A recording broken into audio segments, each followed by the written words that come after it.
Hello viewers, this is Chaudhary Salman and you are watching my YouTube channel Salfai. उम्मीद है कि आपको हमारे जो प्रीवियस लेक्चर्स थे वो पसंद आए हुए होंगे। तो उसी का आज जो है 7th लेक्चर हम लोग लेकर आए हैं regarding preparation of lecture in physics and secondary school teacher through public service commissions.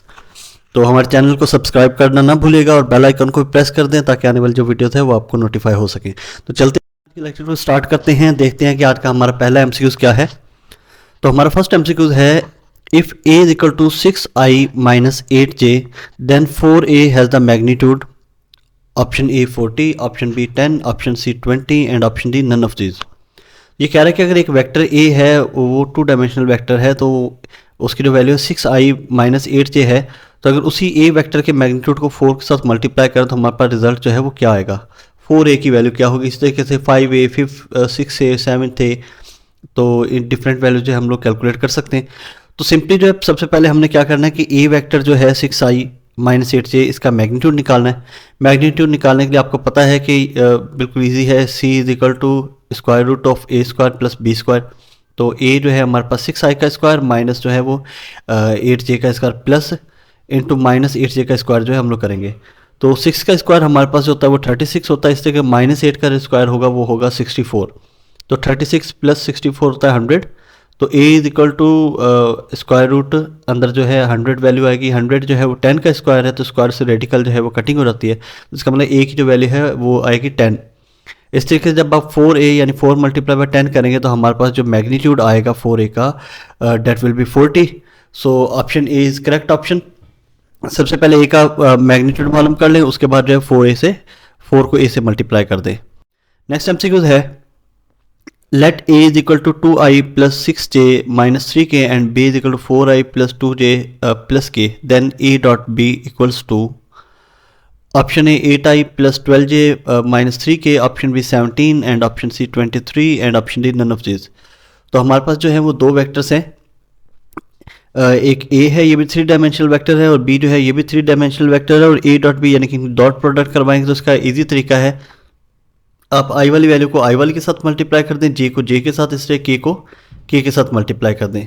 जब i को i से 2 मल्टीप्लाई बाई 4 ये हमारे पास 8 हो जाएगा। इसी तरीके से 6 मल्टीप्लाई बाई 2 जो है 12, 8 और 12 20, और इससे -3 मल्टीप्लाई बाई 1 जो है तो ये -3 20 -3 जो है, तो हमारे पास a डॉट b की जो वैल्यू है वो 17 जो है वो निकल आएगी। तो a डॉट p बिल्कुल ईजी है, आप i को i वेक्टर के साथ मल्टीप्लाई करें, j को j के साथ और k को k के साथ, उसके बाद प्लस माइनस आपने करना है, बेसिक मैथमेटिक्स है।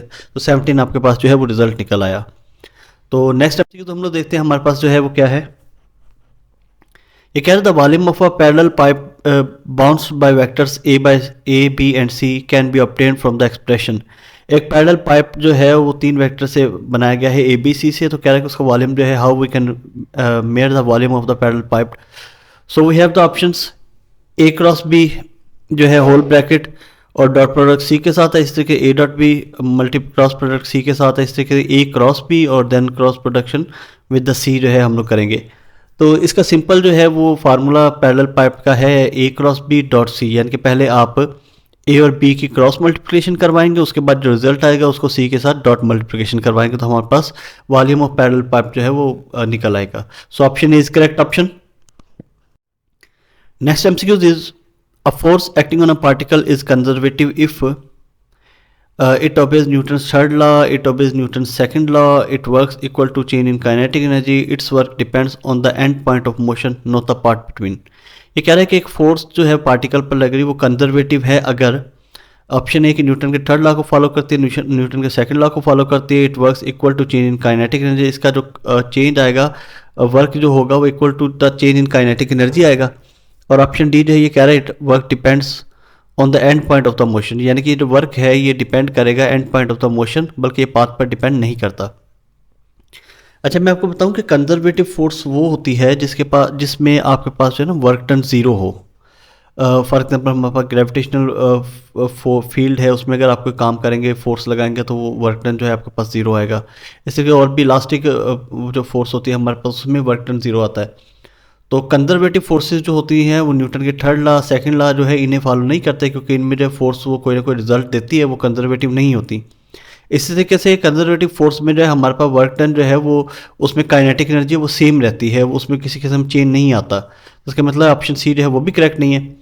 तो कंजर्वेटिव फोर्स वो होती है जिसमें हमारे पास वर्क डन की वैल्यू ज़ीरो आए, क्योंकि वर्क की जो वैल्यू होती है वो बेसिकली पाथ पर डिपेंड नहीं करती, वो and points of the motion पर डिपेंड करते हैं। तो अगर आप सर्कुलर पाथ में फॉर एग्जांपल फोर्स अप्लाई कर रहे हैं, वर्क कर रहे हैं, तो एक बॉडी जो सर्कुलर पाथ में एक पॉइंट से स्टार्ट हुई और घूम कर वहाँ पर ही आ गई, तो एंड पॉइंट तो उसका सेम है, इसका मतलब उसका वर्क डन ज़ीरो होगा। तो जहाँ पर वर्क डन ज़ीरो है तो ऐसी फोर्स को हम लोग कंजर्वेटिव फोर्स कहेंगे। तो बिल्कुल इजी आंसर हो गया। If a force acting on a particle is conservative if it's work depends on the end points, तो एक फोर्स तब कंजर्वेटिव होगी जब उससे किया गया काम जो है वो एंड पॉइंट पर डिपेंड करे, ना कि पाथ पर। So option D that is the correct option. Next MCQs is a torque applied to a rigid object always tends to produce. ये कह रहा है कि किसी सॉलिड ऑब्जेक्ट या रिजिड ऑब्जेक्ट पर हम लोग टॉर्क अप्लाई कर रहे हैं तो वो हमें क्या प्रोड्यूस करवाएगा? A rotational acceleration, a linear acceleration, precision and none of these। तो सिंपली जो है टार्क जो है वो हमें रोटेशनल एक्सेलरेशन जो है प्रोड्यूस करवाता है। जैसे लीनियर फोर्स जो है वो हमें लीनियर एक्सेलरेशन देती है, इस तरीके से टार्क जो है वो हमें रोटेशनल एक्सेलरेशन प्रोड्यूस करवाता है। So option A that is the correct option. Next MCQs is when the velocity of a body is constant its acceleration is, in this MCQ is asking that if the velocity of a body is constant तो इसकी acceleration जो है वो क्या होगी? Option A maximum, option B zero, option C infinity and option D none of this. तो अगर velocity जो है वो कांस्टेंट है, यानी कि एक बॉडी यूनिफॉर्म वेलोसिटी से मूव कर रही है, उसकी वेलोसिटी में कोई भी चेंज नहीं आ रहा, तो एक्सेलरेशन जो है वो ज़ीरो होगी, क्योंकि एक्सेलरेशन की डेफिनेशन ही ये है change in velocity with respect to time. तो अगर चेंज नहीं है तो एक्सेलरेशन ज़ीरो। तो option B is the correct option. Next MCQ is in the absence of external torque the total angular momentum. ये कह रहा है कि एक्सटर्नल टॉर्क की एब्सेंस में जो टोटल एंगुलर मोमेंटम होगा, option A that will be constant, option B zero, option C infinity and option D none of this. So in the absence of the external torque, फिर torque जो है अगर torque हमारे पास zero हो तो angular momentum जो होता है वो कांस्टेंट रहता है, वो कंजर्व रहता है, उसमें किसी किस्म की चेंजिंग जो है वो नहीं आती। So the total angular momentum is constant in the absence of external torque. Option is correct option. Next MCQs is the rate of change of momentum of a particle. ये कह रहा है कि rate of change of momentum of a particle इसे क्या कहते हैं? It is a force, it is energy, impulse and none of this. तो rate of change of momentum ये न्यूटन के सेकंड लॉ को भी हम लोग इन टर्म्स ऑफ मोमेंटम जो डिफाइन करने के इस्तेमाल करते हैं। तो ये बेसिकली फोर्स को डिफाइन करता है। फोर्स ही रिस्पॉन्सिबल होती है किसी भी बॉडी में जो है वक्त गुजरने के साथ साथ मोमेंटम की चेंजिंग के लिए। तो अगर आप rate of change of momentum निकालेंगे तो इसकी मदद से आप फोर्स को जो है वो डिफाइन कर सकते हैं। So option B force is the correct option. Next MCQs is constructive and destructive superposition of waves is observed in.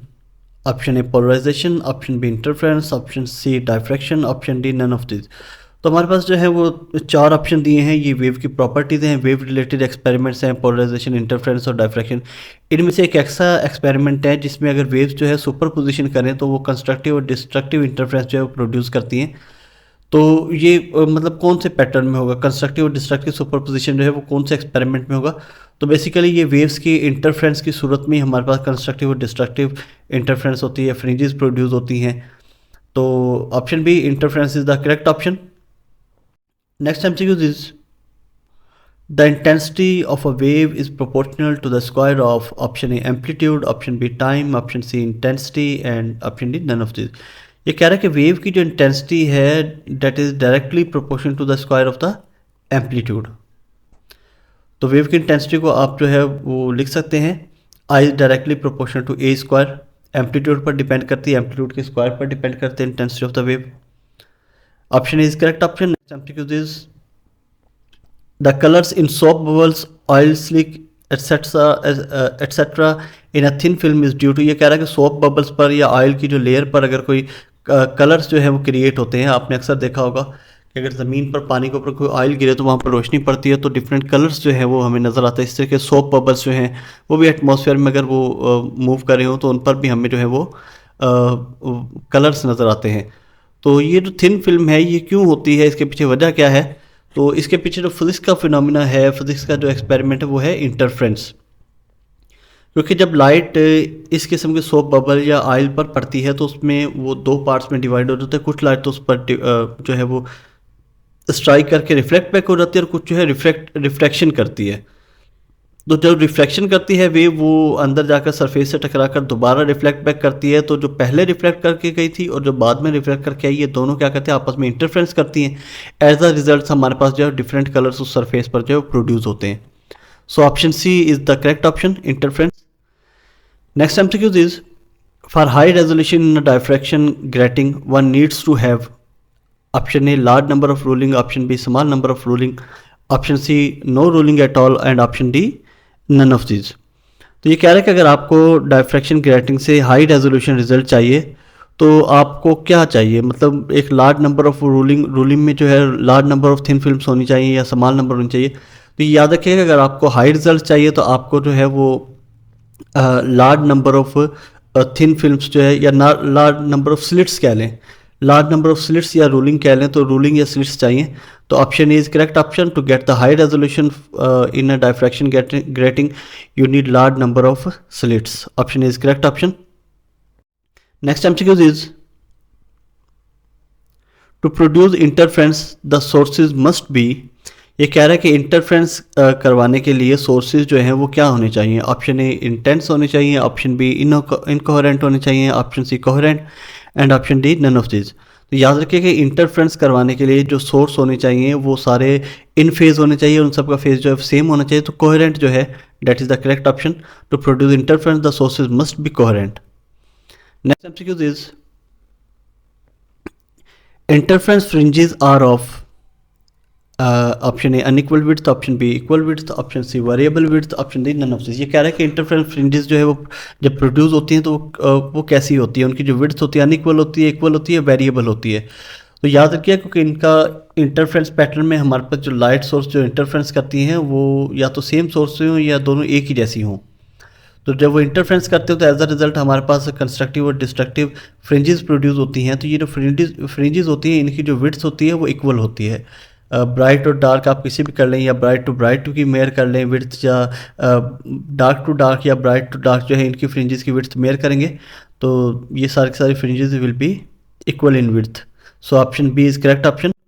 Next MCQs is a Carnot cycle is a rectangle on a PV graph bounded by two isotherms and adiabatics.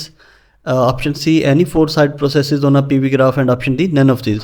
ये कह रहे हैं कार्नेट cycle जो है वो किस किस्म का होता है। एक रेक्टेंगुलर ग्राफ होता है, यहाँ उसकी दो साइडें जो वो आइसोथर्म प्रोसेसर होते हैं और दो साइडें जो एडियाबैटिक प्रोसेस होती हैं। इसी तरीके से या इसकी कोई भी चार साइडें होंगी जो पीवी ग्राफ पर आप बना लें तो वो एक कार्नेट साइकिल होगा। बिल्कुल ऐसा नहीं है।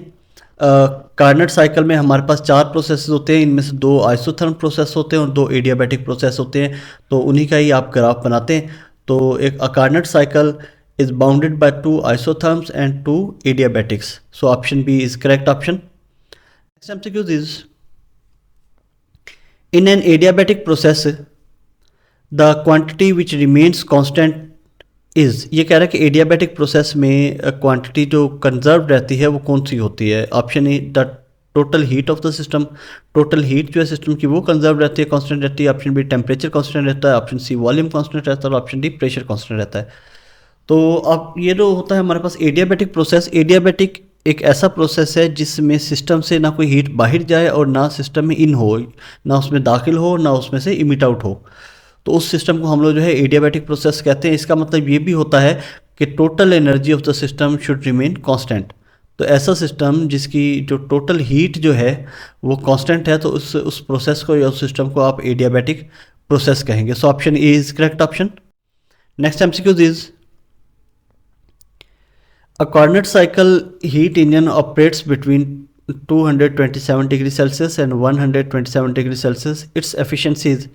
ये कह रहा है कि हमारे पास जो है वो एक इंजन जो है वो 227 डिग्री सेल्सियस और 127 डिग्री सेल्सियस के बीच में जो है वो वर्क कर रहा है, ऑपरेट हो रहा है। तो इसकी एफिशिएंसी जो है वो कितनी होगी।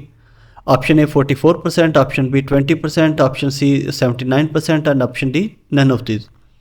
अच्छा, ये एफिशिएंसी निकालने का फार्मूला हमारे पास होता है 1 - T2/T1। तो हमारे पास जो है वो T2 है 127 डिग्री और T1 जो है वो है 227 डिग्री। तो अगर आप 127 को डिवाइड बाय 227 करेंगे तो इसकी जो वैल्यू है वो पॉइंट्स में कुछ आ जाएगी, 0 पॉइंट समथिंग आ जाएगी। ये मेरे ख्याल में गालबन जो है वो 0.56 आएगी।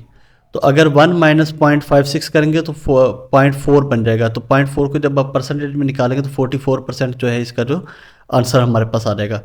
तो 1 minus T to upon T1, T2 की वैल्यू है 127 और T1 की 227 है। इस फार्मूले में आप रख के जब इसकी परसेंटेज निकालेंगे तो this percentage will be 44%। So the efficiency of the Carnot engine will be 44%। Option is correct option. Next MCQ is metals pipe carrying water sometimes burst in winter because of. ये कह रहा है कि metal की जो pipes होती हैं वो सर्दियों में आमतौर पर जो वो फट जाती हैं, बर्स्ट कर जाती हैं।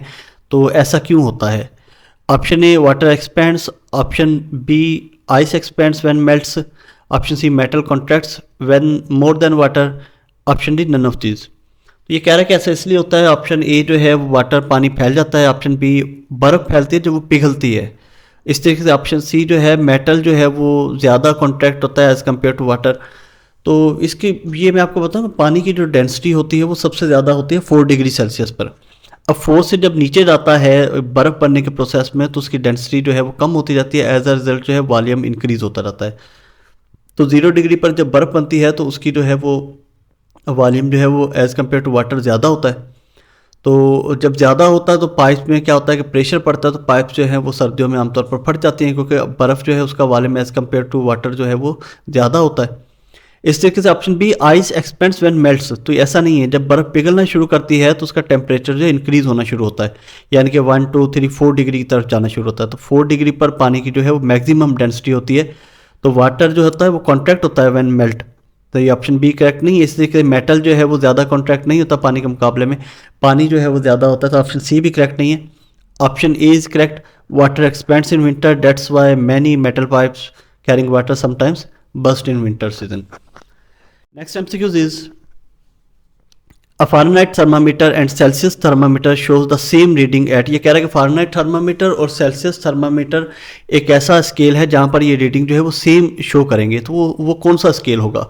ऑप्शन ए 200 डिग्री होगा, ऑप्शन बी -40 डिग्री होगा और ऑप्शन सी 100 डिग्री सेल्सियस होगा, सॉरी 100 डिग्री होगा।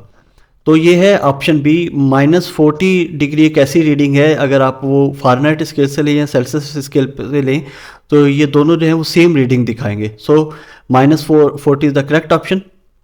Next MCQs is watt second is a unit of. ये कह रहा है कि वाट सेकंड किस चीज़ का यूनिट है? ऑप्शन ए फोर्स का, ऑप्शन बी एनर्जी का, ऑप्शन सी जो है वो power and option D none of these. तो वाट सेकंड बेसिकल जो यूनिट है वो है एनर्जी का। Option B is correct option. अकेला वाट जो है वो पावर का यूनिट है और अगर वाट सेकंड की बात करें तो ये बेसिकली एनर्जी का यूनिट है। So option B is correct option. Next MCQs है हमारे पास the direction of any magnetic induction effect is such as to opposite the cause of the effect. ये कह रहा है कि मैग्नेटिक इंडक्शन इफेक्ट का जो डायरेक्शन होती है वो काज से हमेशा जो है अपोजिट होती है। तो इस लॉ को हम लोग क्या कहते हैं? इसे कूलम्स लॉ कहा जाता है, एम्पेयर्स लॉ कहा जाता है, लेंस लॉ कहा जाता है या नन ऑफ दिस। तो याद रखिए ये जो इंड्यूस्ड ईएमएफ होता है इसकी जो डायरेक्शन होती है वो उसके काज से जो है काज से अपोजिट होगी हमेशा। ये इंड्यूस करंट की जो है वो अपना जो काज जिसकी वजह से करंट प्रोड्यूस हुआ उसके जो है अपोजिट डायरेक्शन मूव करेगी। तो ये जो डायरेक्शन है हम लेंस लॉ के थ्रू जो है वो मालूम कर सकते हैं। The direction of any magnetic induction effect is such as to opposite the cause of the effect and this can be made by using Lenz law. So option C is correct option. Next MCQ is a magnetic field can option A accelerate a charge, option B exert a force on a charge, option C change the kinetic energy of a charge, option D none of these. ये कह रहा है कि एक magnetic field जो है वो एक चार्ज को एक्सेलरेट कर सकती है। नहीं, मैग्नेटिक फील्ड चार्ज को एक्सेलरेट नहीं करती। चार्ज को इलेक्ट्रिक फील्ड एक्सेलरेट कर सकती है लेकिन मैग्नेटिक फील्ड उसकी स्पीड को किसी किस्म से चेंज नहीं कर सकती। तो एक्सेलरेट नहीं कर सकती। इसी तरीके से अगर वो स्पीड को चेंज नहीं कर सकती तो उसकी काइनेटिक एनर्जी भी चेंज नहीं होगी। ऑप्शन सी जो है वो भी करेक्ट ऑप्शन नहीं है। मैग्नेटिक फील्ड ना स्पीड को चेंज कर सकती है, ना उसकी काइनेटिक एनर्जी को चेंज कर सकती है, ना चार्ज को एक्सेलरेट कर सकती है, लेकिन ये एक फोर्स लगा सकती है। Option B that is the correct option कि मैग्नेटिक फील्ड चार्ज पर मैग्नेटिक फोर्स लगाएगी, इसकी वजह से उसकी डायरेक्शन जो है वो चेंज होगी, उसके अंदर डिफ्लेक्शन आएगा, उसमें किसी किस्म का टर्न आएगा, टार्क प्रोड्यूस हो सकता है, लेकिन उसकी जो एक्सेलरेशन है या स्पीड उसमें किसी किस्म की चेंजिंग नहीं आएगी, सिर्फ उसकी डायरेक्शन जो है वो चेंज हो सकती है। So option B, exert a force on a charge. This is the correct option. Next MCQ is, the inverse of resistivity is conductivity. Its unit is option A, Siemens per meter, option B Siemens per second, option C Siemens मीटर। तो resistivity जो होती है basically इसका जो unit होता है वो होता है ओम मीटर। तो इसका जो अपोजिट होता है वो होता है कंडक्टिविटी। कंडक्टिविटी का जो ऐसा यूनिट है वो है siemens per metre. Option A, this is the correct option. The unit, ऐसा unit of conductivity is siemens per metre. इसे याद रखिएगा। Next MCQ is, a step down transformer is used to option A increase the power, option B decrease the voltage, option C increase the voltage and option D none of these। ये कह रहा है कि एक step down transformer को हम लोग क्यों यूज़ करते हैं, पावर को इंक्रीज करने के लिए, वोल्टेज को डिक्रीज करने के लिए, वोल्टेज को इंक्रीज करने के लिए या नन ऑफ दीज। तो बेसिकली स्टेप डाउन ट्रांसफर जो है वोल्टेज को डिक्रीज करने के लिए इस्तेमाल होगा। इसी तरीके से स्टेप अप ट्रांसफार्मर होता है तो वो वोल्टेज को इंक्रीज करने के लिए इस्तेमाल होता है। तो option B is the correct option, that a step down transformer can be used to decrease the voltages. Next MCQ is, electric potential is the potential energy per unit. Option A charge, option B voltage, option C force and option D none of this. ये कह रहा है कि electric potential जो होती है उसको calculate कैसे किया जा सकता है या डिफाइन कैसे कर सकते हैं। Potential energy per unit charge होगा या वोल्टेज होगा या फोर्स होगा। तो ये potential energy per unit charge होता है कि एक चार्ज जो है उस पर कितनी पोटेंशियल एनर्जी स्टोर होती है। इसी की मदद से आप इलेक्ट्रिक पोटेंशियल या वोल्टेज को जो है वो डिफाइन कर सकते हैं। So option is the correct option. Next MCQ is, the force F on a charge moving with the velocity v in a magnetic field b is given as. ये कह रहा है कि एक चार्ज जो है वो v वेलोसिटी के साथ मैग्नेटिक फील्ड में से पास हो रहा है तो उस पर जो लगने वाली फोर्स होगी आप उसको कैसे कैलकुलेट कर सकते हो। Option A, F is equal to q slash v cross multiplication by B. इस तरीके से ऑप्शन बी है F is equal to q v cross B. Option C जो है F is equal to q v plus B. तो इसका जो formula होता है हमारे पास force on a point charge वो होता है F is equal to q we B. F is equal to q we B. Q जो है वो चार्ज है, V is the velocity of the charge and B is the external magnetic field. और अगर इसको वेक्टर फॉर्म में लिखेंगे तो जैसे आपके सामने एमसीक्यू इसमें ऑप्शन में लिखा हुआ है V क्रॉस B, तो आइए वेक्टर फॉर्म में इसकी आप इस तरीके से जो है वो इसकी वैल्यू जो है वो कैलकुलेट कर सकते हैं। So option B is correct option. Next MCQ is, a chaining current I in any circuit induces an EMF in that circuit which is equal to, option A, induced EMF is equal to chain current with rate of change of current, and option B, induced EMF is equal to I and chain in rate of change of flux जो है ये option B है। Option C है कि EMF जो होगा वो minus inductance rate of change of current होगा। तो ये जो इंड्यूस्ड ईएमएफ होता है, जारी बात है अगर आप लोग करंट को वेरी करेंगे तो हमारे पास इंड्यूस्ड ईएमएफ जनरेट होता है और इसको जो है आप ऑप्शन सी जो है इससे कैलकुलेट कर सकते हैं। इंड्यूस्ड ईएमएफ जो होता है वो directly proportional rate of change of current होता है। तो अगर आप प्रोपोर्शनल सिंबल को ख़त्म करें तो आप एक जो है वो कांस्टेंट लगाते हैं। तो एल जो यहाँ पर शो कर रहा है वो कांस्टेंट है, इसका नाम है इंडक्टेंस ऑफ द कॉइल। और माइनस जो है इसकी डायरेक्शन हमेशा कॉज से अपोजिट होती है, जिसे आप लेंस लॉ से मालूम कर सकते हैं। तो EMF is equal to minus inductance rate of change of current. Option C is correct option. Next MCQ is, inductive reactance of an inductor is, option A inductive reactance is equal to omega square L, option B inductive reactance is equal to omega L, option C जो है EMF is equal to inductance multiply rate of change of current. तो ये हमारे पास जो चार option ये कह रहा है कि इंडक्टिव रिएक्टेंस बेसिकली ये जो है वो RLC सर्किट से रिलेटेड क्वेश्चन है, तो वहाँ पर इंडक्टिव रिएक्टेंस का पूछा जाता। तो ये कह रहा है कि कंडक्टर का जो इंडक्टिव रिएक्टेंस है आप उसको कैसे कैलकुलेट कर सकते हैं। तो उनको आप जो है omega L angular velocity multiply जो है इंडक्टेंस से मल्टीप्लाई करके आप जो है वो मालूम कर सकते हैं। एंगुलर वेलोसिटी कह रहे हैं, angular frequency multiply by inductance जो है आप इस तरीके से इंडक्टिव रिएक्टेंस जो है कैलकुलेट कर सकते हैं। और ये जो है ओमेगा एल जो है ये ओमेगा जो होता है ये 2 पाई एफ के बराबर होता है। 2 pi f is the frequency जिसे आप हर्ट्ज में मेयर करेंगे, एल इज़ द इंडक्टेंस। तो ओमेगा एल कह लें या 2 pi f multiply by L, 2 pi f L B जो है वो इसको कैलकुलेट करने के लिए लिख सकते हैं। नेक्स्ट एमसीक्यूज देखते हैं कि हमारे पास नेक्स्ट एमसीक्यूज क्या है। The resonant frequency of an LC circuit is, inductor capacitor circuit है उसकी रेजोनेंट फ्रिक्वेंसी का पूछ रहा है। तो रेजोनेंट फ्रिक्वेंसी को कैसे कैलकुलेट किया जा सकता है? तो ऑप्शन हमारे पास है, option A F is equal to 2 pi L C, option B जो एल जो है इंडक्टेंस को शो कर रहा है, सी जो है कैपेसिटेंस को शो कर रहा है। तो इसी तरीके से F is equal to 1/2 pi radical L C, इस तरीके से ऑप्शन सी है 1/2 एल सी। तो इसका जो फार्मूला होता है रेजोनेंट फ्रिक्वेंसी को कैलकुलेट करने का वो होता है radical 1/2 pi whole square multiply by L C.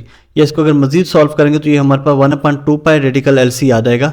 So option B के resonant frequency can be calculated by using this formula 1/2 pi radical L C. This is the correct option. Next MCQs is